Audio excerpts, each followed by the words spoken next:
Welcome back to Nooz Fax, the broadcast that stands proud and upright amidst a sea of flaccid journalism. I am Peter D. Iceland.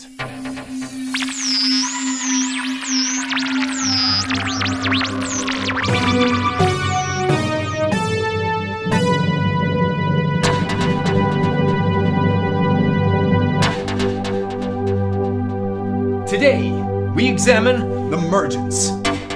There is much in the way of mythology to shroud the truth around this ancient convergence, but we here at Nooz Fax are dedicated to rooting out the truth, the way a dental hygienist picks at your encrusted teeth to find and polish the enamel beneath.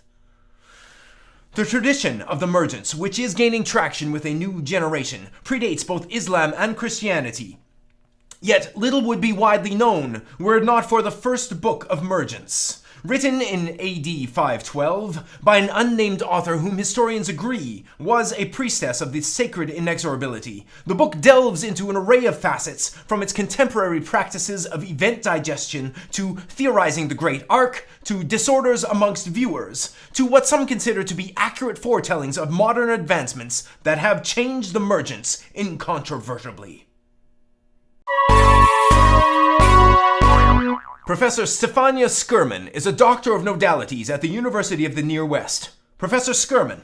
Yes. You have written numerous dissertations on nodalities, and your book, Mergent Mergences, is standard reading for anyone looking into serious academic study of the Mergence and the sacred inexorability.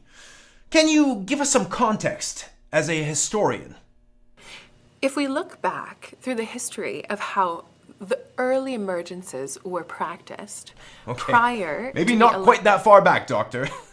Okay. Could you indulge me with your knowledge of the Great Arc? Now, I've heard that this can be explained with electrolether entanglement. Will you comment on that? We can actually calculate the proximity of the Great Arc by using such tools as the zenith, that is the point at which from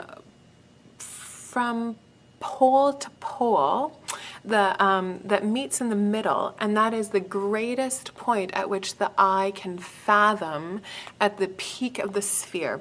So on one hand we have the zenith, it's the highest point above a location on the celestial sphere.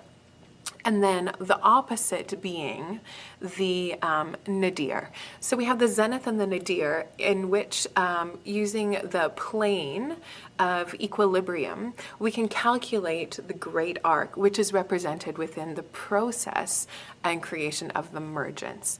Now, it's very important that within these early Mergence practices, the orb would be held within a structure at eye level and could be viewed into by the viewer so that their deepest inspirations could be projected through this orb into the zenith and the nadir.